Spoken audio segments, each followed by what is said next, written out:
All right, so here is a question, I think it's 14. So what are we actually doing with this? Find the coordinates of a point on a circle with a radius of 15 that correspond to an angle of 330. Again, if you're not drawing that picture, this is going to get like super weird super fast.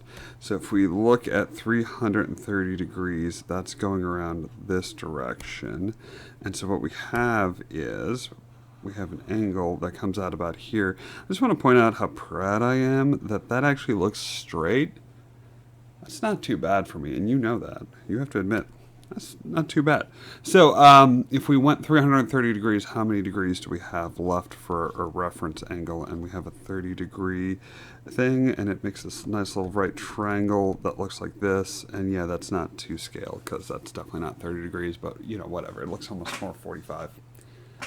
Really not part of the problem. All right, so the two formulas on the right are what we actually need. This is actually not too bad of a problem. There's a couple of tricks with this. First of all, cosine of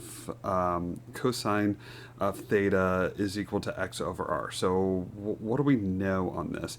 And so we know our degrees. So cosine of 30 degrees is equal to, we don't know our x, but we do know our radius of 15.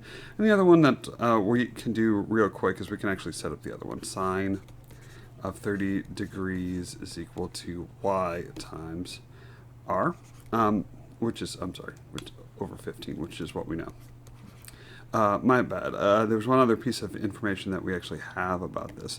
We know that both our x is positive and our y value is going to be negative because it goes to the right and it goes down. So we're in quadrant 4 right now. So whatever my answer is, my x values, this is going to be positive and this is absolutely going to be negative. We know that.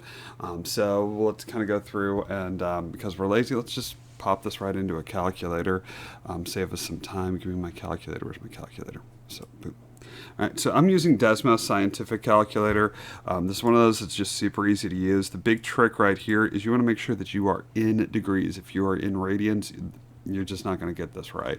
I probably should have done some math real quick. Multiply both sides by 15. You guys are kind of smart. Well, 15 cosine, and we were talking about 30 degrees. And there's your first answer. And then all we have to do is just change this to sine. And that's our second answer. Cool. That's all there is to it. Don't forget, this is completely different. We want this in degrees. We don't want this in radians. So that's our two answers. Just make sure that this is positive, that's negative, and you're good to go.